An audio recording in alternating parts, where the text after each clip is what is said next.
Здравствуйте, уважаемые зрители! Вы смотрите программу «Лица Кино». И сегодня с нами режиссер Раунак Дас, который представил свой фильм на нашем прекрасном кинофестивале, который называется «Когда, завяли, подсолнухи». У меня к вам первый вопрос. Как я знаю, вы долгое время снимали много коротких метров, и тут такой резкий переход к полному метру. Что для вас было самым сложным вот в этом переходе? Okay, after many years of making short and experimental films, you moved into the territory of feature-length film storytelling. And what was the most challenging part of your transition? Like challenging part as in for this film or the entire process of it, like the journey of it? Journey of it. Entire like the most challenging thing from the place where I come from is like getting the funds.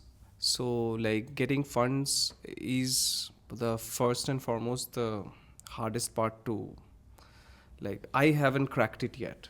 So like the most challenging part would be like getting the funds. And specifically for this film, I would say it's basically, this film started off as a docufiction because I was actually shooting myself and my partner in this film.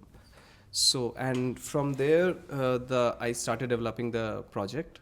So for this specifically the film, the characters were very challenging for the actors. So we had long sessions of workshops, and in the entire process, like, we had a very small crew, but we started developing problems within each other in the crew, which was like a very tough and a huge challenge, specifically for this film if I talk about. So yeah, because like when you have when we have low budgets and lesser amount of people to work with, and in such intense situations, so also interpersonal relationships also got hampered in this entire process. So for this project, that was also a challenge. Вообще, из тех мест, откуда он, очень сложной частью производства фильма является нахождение бюджета. То есть искать какие-то фонды, пробиваться туда — это основная сложность. А вот для конкретно этого фильма у него были сложности в том, что были какие-то проблемы в команде, потому что было мало людей. И особенно трудно было работать с актерами. Вот как появилось название и вот как появился этот образ, да, который представлен в названии фильма? Okay, what is the story behind the title of the film? Where did this image come from, and what does it mean to you personally? The first thing that I should state is I am very bad at naming things. So what happened, like, this film had a specifically very, very long and very different name before. So eventually I boiled down to this name because, like, sunflowers in many communities and ethnicities, basically it symbolizes vitality, joy, and happiness. So the film is about a relationship which is slowly decaying, and in the last stages of its, like, the relationship between these two people who are the characters in the film. So they are basically slowly decaying, and the relationship is going to finally have a end. So, and there was this very interesting shot in the film where the place where we were shooting, where they were basically, when the shoot was beginning, the sunflowers were blooming, and by the end of the shoot, specifically on the day when we were shooting, so the sunflowers has already started withering away. So there's this very specific frame from which the final title of the film came across. Мне вообще очень сложно работать с названиями, я их очень долго придумываю, но на этот раз я справился, и подсолнухи вообще много где означают веселье, счастье, что-то такое яркое, но на этот раз я снял фильм об отношениях, которые, наоборот, увядают, и как будто бы они идут на дно. Там есть очень хороший кадр, даже несколько кадров, метафоричные кадры. с подсолнухами. Вот как мы знаем в сюжете фильма вашего прекрасного, главный персонаж носит ваше имя и сам является режиссером. Поэтому у меня такой вопрос про то, где проходят границы, да, вот между каким-то личным опытом каждого человека, и в нашем случае режиссера, и художественным вымыслом. Всегда ли режиссер снимает фильм про себя? In your film, the main character shares your name and is also a filmmaker. Where do you draw the line between personal experience, artistic fiction, and the form of self-confession? Does every filmmaker ultimately make films about themselves? This film in particular is not a film about me, though the characters in this film very specifically share the name of actual characters, which is like my name and my partner's name, which is Gargi. For this film, it started off like that because it was actually a kind of docu-fiction that I was shooting while it was in the post-pandemic era where I was actually traveling myself. So for this film, the name comes from there because somewhere I really held on to the idea of me and my partner being in the film. So for this film, the name comes from there. But I do think filmmakers somewhere, specifically in the first few films of a filmmaker, there is a lot of influence and interest of actually portraying who they themselves are. So I don't know about all the filmmakers, I can't say for all of them, but I do think somewhere what this film for me matter, like how these things matter is it's like the process of making while scripting this film and preparing the actors actually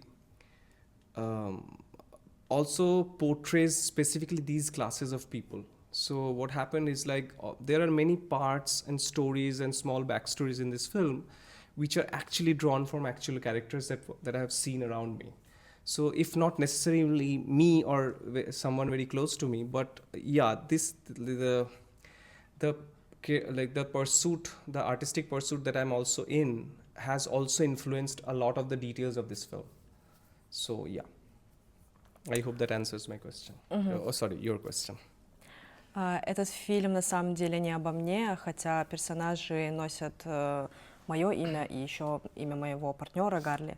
Но так получилось, потому что изначально это задумывалось как своего рода доку-фикшн, и я снимала его после пандемии, когда сам много путешествовал, поэтому использование наших имен пришло именно оттуда. Но в целом мне кажется, что многие режиссеры, особенно в своих первых фильмах, во многом опираются на самих себя и стремятся исследовать через кино собственную личность. Конечно, я не могу говорить за всех, но думаю, что такое стремление довольно распространено. И для меня важно и другое. Процесс написания сценария и подготовки актеров к этому фильму был способом показать определенный круг людей и их опыт. В картине есть множество небольших историй, деталей, биографий персонажей, которые были вдохновлены реальными людьми, которых я встречал в жизни. Поэтому фильм не обязательно рассказывает обо мне или о ком-то очень близком мне. Скорее, он просто собран из наблюдений за людьми вокруг меня и историями, свидетелями которых я был. Почему тогда вот первой темой полнометражного фильма стала, да, и центром этой картины стала тема утраты? One second.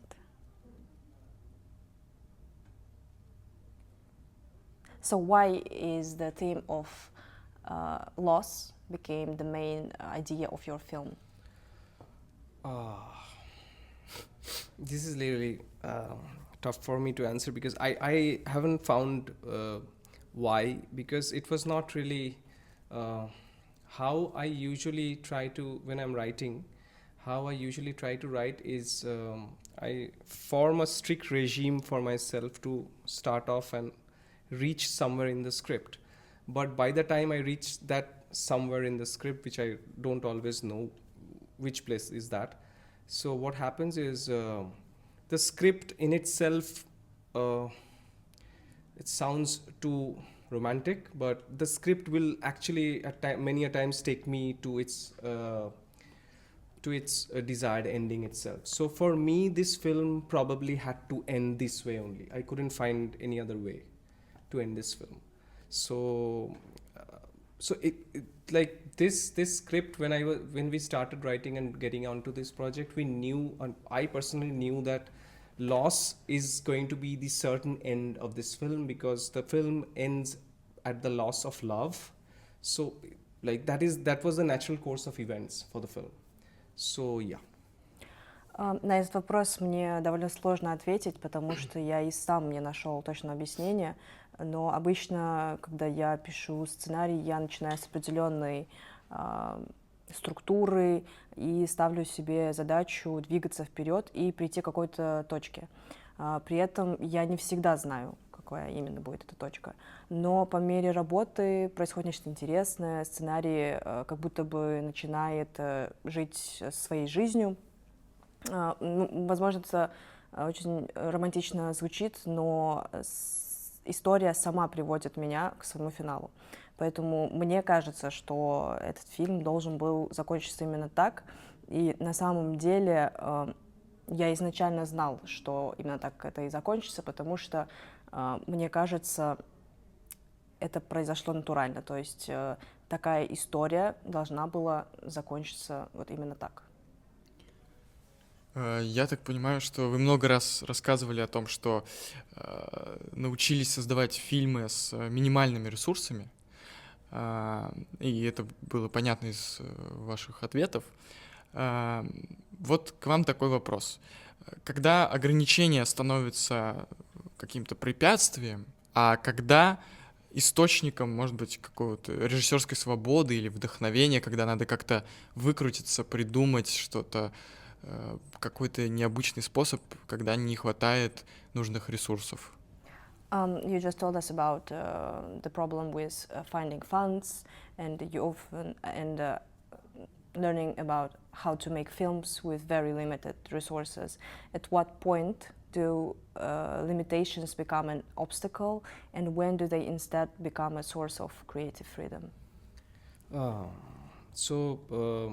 I would rather like to answer the first one. Like when you're asking about creative freedom, for me the creative freedom was, I wasn't under any kind of pressure the entire period of time of getting this project done, because I could follow whatever artistic views I had of the film, because I wasn't working for anyone or working under any like authoritative figure of a quote-unquote producer.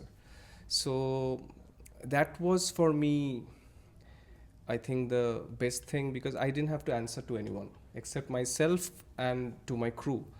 So that was actually something, and it also comes with its perks, because now you have to be the cashier of the, you have to count the how much is you're bleeding. So that also, it's like this dual role is, after making this film, I feel it can be devastating at the same time, because if something goes wrong and you have to change some decision, you can blame someone whose name is the producer. But for films that are being made like this, you know that you're low on budget, but to take this shot or to do something, you have to spend the money. So where do you compromise? So there, I think, in this kind of situation it becomes an obstacle, because you're in full power of pursuing your creative liberty, but at the same time you cannot blame or ask for money from someone else. So when you are actually putting in money yourself, so I think what we did for this project is like since it was a very small crew, we could shoot for really long time, which a formal producer would never allow. They would rather like throw 20 more people as crew and spend there and cut the number of shoot days by like 1/4, because in this film we actually rolled camera for almost like 40 plus days. So we had very limited hours of work, because the film was also scripted like that. If we shoot on daytime, we would get breaks at night. So if there was very late night shoots, we would get breaks in the morning. So the next day shoot will start late. So I don't know if I had a producer what would have happened. Might have saved a few bucks, but I don't know. So it becomes an obstacle when you want to get something done which deserves money and you don't have that. So like with low resources and without a formal producer, that becomes an issue. But everything other than that, it's like, okay, fine. But we also need to look into the fact that what kind of film a person wants to make. For my film, I didn't have to use a crane or didn't need to fly drones. I didn't require like a huge, very expensive camera. But what if a person is actually going for that? Then my case where I got my creative liberty would be shackles for the other person. So it also depends on like project to project. It always depends like from one project to other. So yeah, I actually elaborated a lot. Я бы сначала ответила по поводу творческой свободы. Для меня она заключается в том, что на протяжении создания фильма я не испытывал никакого давления, надо мной не было никакого продюсера, который бы сказал, давай вот снимем конкретно таким образом, и следовал своим художественным решениям и представлениям. И мне кажется, это было самым ценным. Однако у такого подхода есть еще и другая сторона, что когда ты работаешь независимо, ты становишься сам себе бухгалтером, сам отвечаешь за всю денежную часть и считаешь, это требует очень много, на самом деле, усилий. И после работы над этим фильмом я понял, что такая двойная роль, она очень изматывающая, когда что-то идет не так, и приходится менять. Ты, в общем, изначально понимаешь, как работает с ограниченным бюджетом, и подстраиваешься под это. Это может выбивать, когда что-то идет не по плану. Но есть еще и сила в том, чтобы следовать своему творческому пути. И когда ты вкладываешь собственные средства, отношение к каждому решению становится другим. В нашем случае, из-за того, что команда была очень маленькой, мы снимали гораздо дольше, чем это было бы в традиционном производстве. И ни один классический продюсер не согласился бы на такой подход. Он бы скорее просто увеличил команду на 20 человек и постарался бы сократить количество съемочных дней в 4 раза. А мы снимали этот фильм более 40 дней. При этом рабочие смены были относительно короткими, поскольку сам сценарий был так устроен. И если мы снимали днем, то ночью отдыхали. Если съемки заканчивались поздно, то на следующее утро никто не начинал работу. Не знаю, что бы было, если бы над нами был бы какой-то продюсер. Возможно, нам бы удалось сэкономить денег, но тоже трудно сказать наверняка. И ограничения становятся проблемой тогда, когда реализации объективно нужны деньги, а у тебя их нет. Вот тогда нехватка ресурсов и продюсера, отсутствие продюсера начинают мешать. Во всем остальном это достаточно рабочая модель, но здесь важно учитывать, какой именно фильм хочет снять человек. И моему вот фильму не потребовалось кранов, дронов, дорогостоящего оборудования, каких-то суперкамер. Но если режиссер хочет работать именно с такими инструментами, то ситуация, которая дала мне свободу, для другого автора может превратиться в ограничение. Поэтому все на самом деле зависит от конкретного проекта. И невозможно дать какой-то универсальный ответ, потому что каждый фильм требует своих условий. Вот как раз вы упомянули про то, что приходилось очень многое брать на себя. И я так понимаю, что вам пришлось освоить практически все направления в кино, который, да, и монтаж, и режиссуру, и написание сценария, и продюсирование, и звукорежиссирование. Такой вопрос. Все ли на площадке должны уметь делать все, или можно это разделять, да, по каким-то специальностям, направлениям, и что из направлений далось тяжелее всего? You told us about the amount of people in your crew, and you became an editor, director, screenwriter, producer, sound designer, and you have mastered nearly every filmmaking profession, not out of ambition, but out of necessity. And do you believe that every filmmaker should learn to do a bit of everything? When does the specialization become important?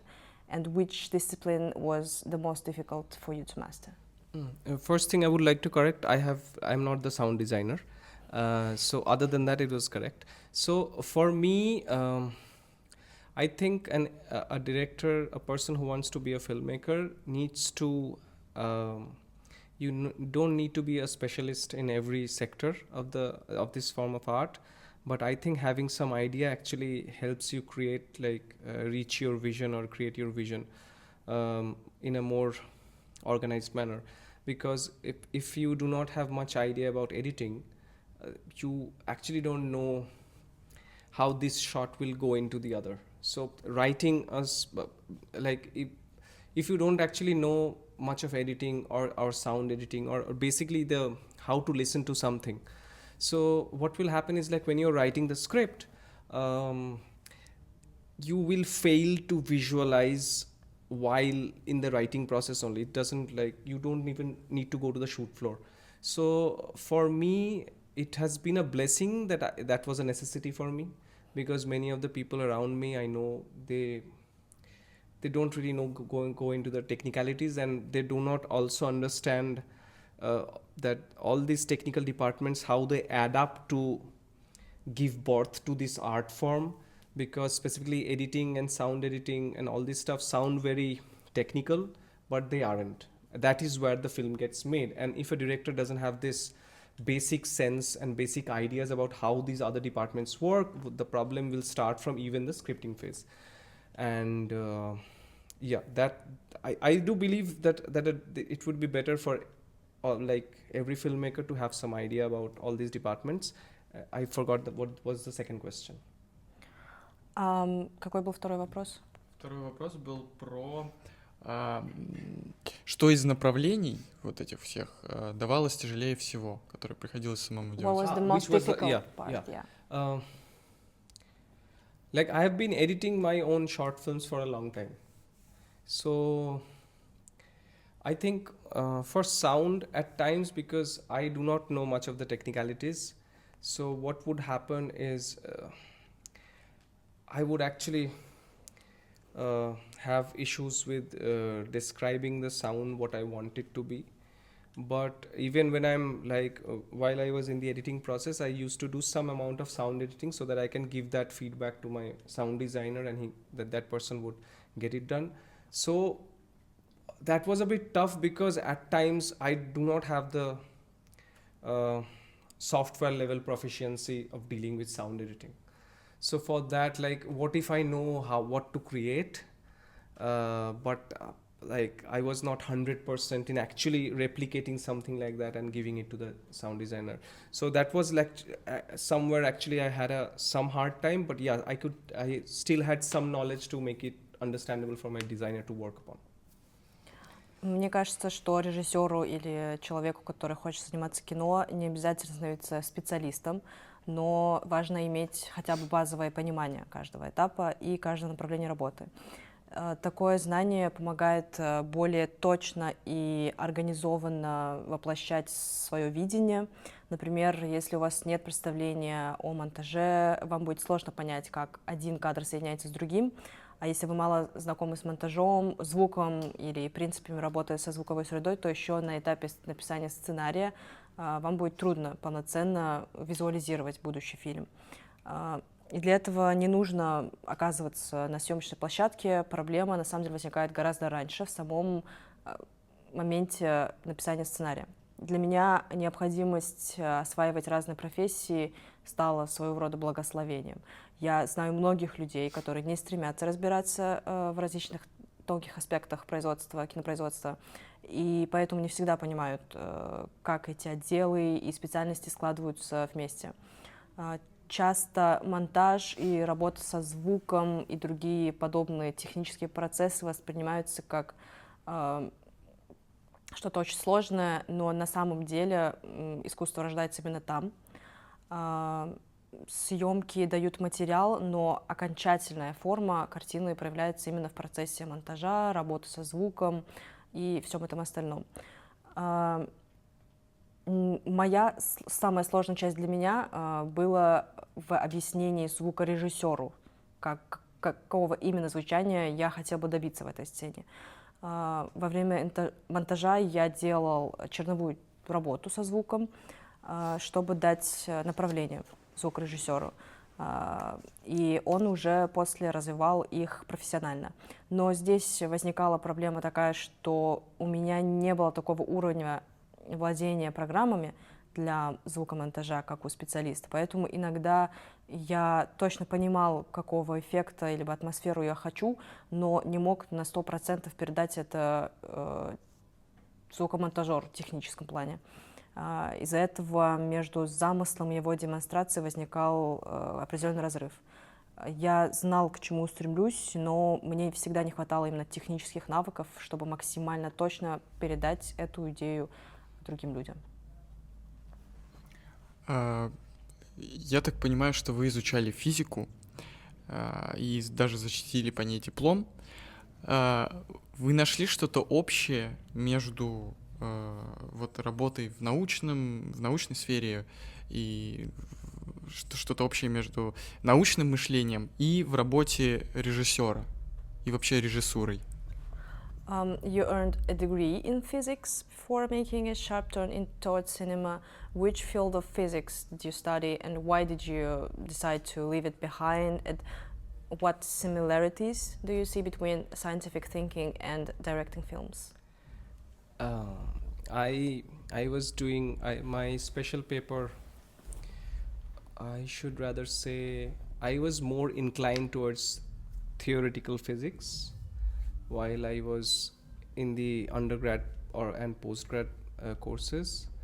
So why is people keep on asking me this question. So basically what happened was there was this point of time when I started actually doing some small research on different topics in physics while I was in the undergrad and also in the postgrad. But something happened is like I have been born in a middle class Bengali family where education like is given like it's of primal importance. So this is like you have to get quote unquote well educated.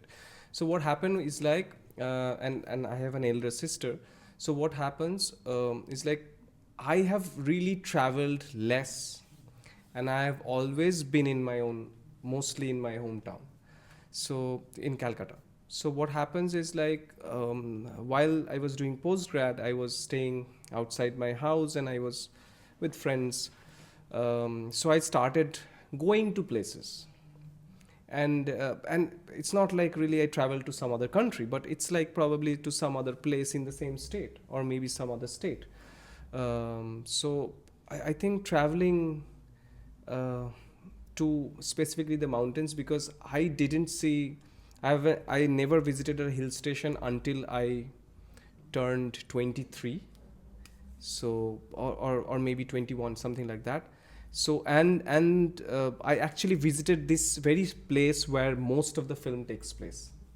So from 2014-15, I think I have traveled to this place almost a dozen times. So somewhere I think this place somehow has opened up a can of worms, which is actually making me do films right now.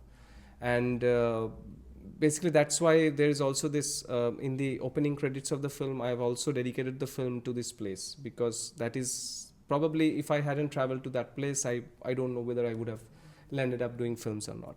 So I do not exactly know why I have switched my career, as if like there's no career right now for me in films, but yeah, I've turned into a filmmaker.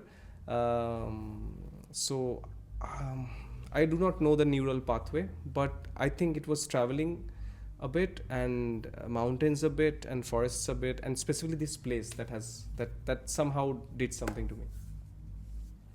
And what are the similarities between physics and filmmaking? So I think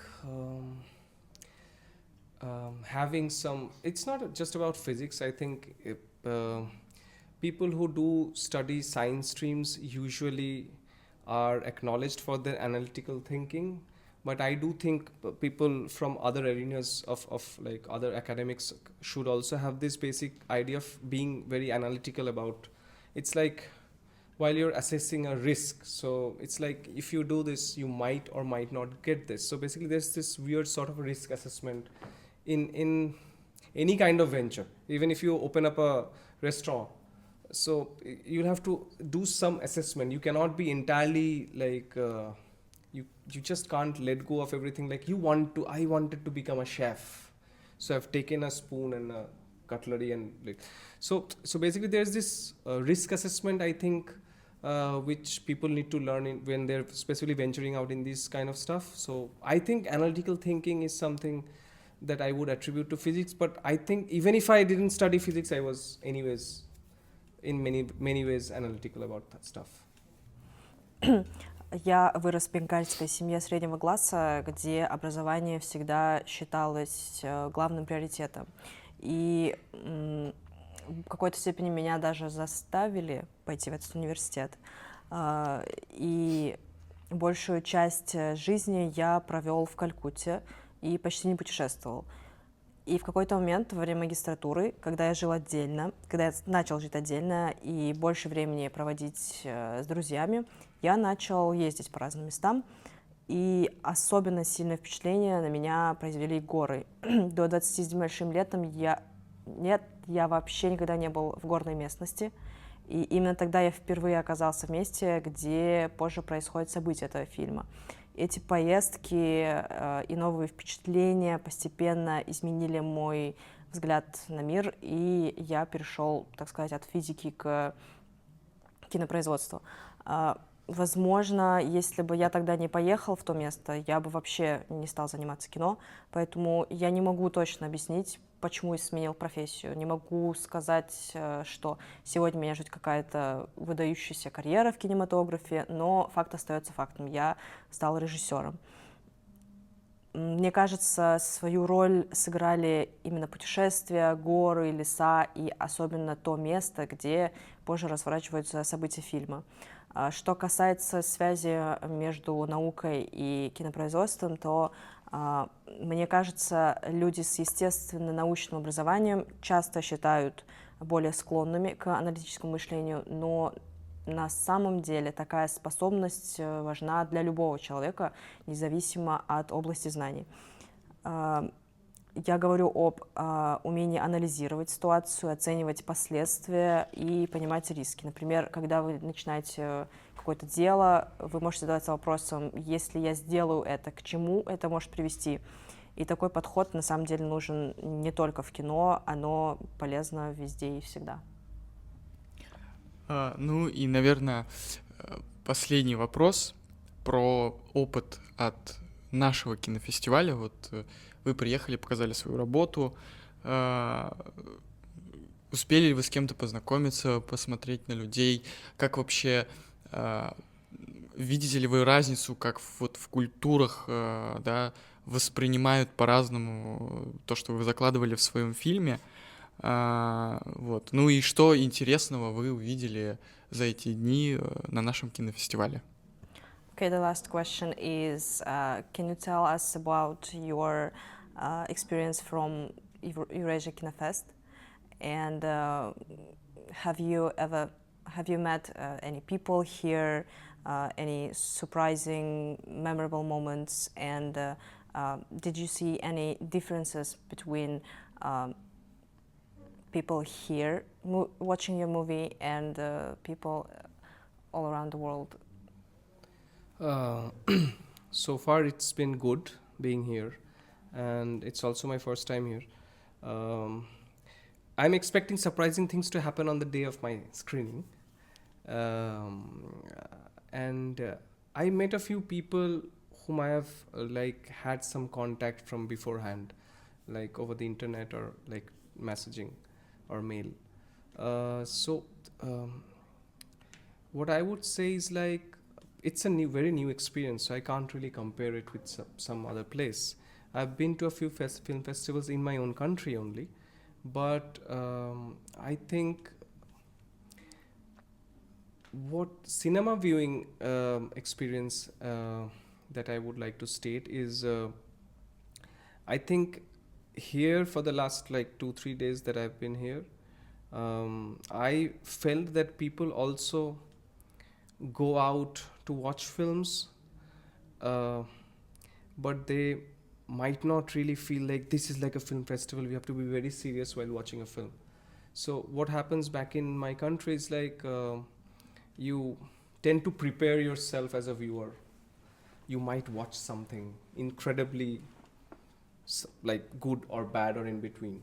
So, but the kind of vibe that I found here, it's like people who are walking in the park see that there is a film festival that is going to happen. We know about it. So let's get inside, watch it, good, bad, whatever comes out of it.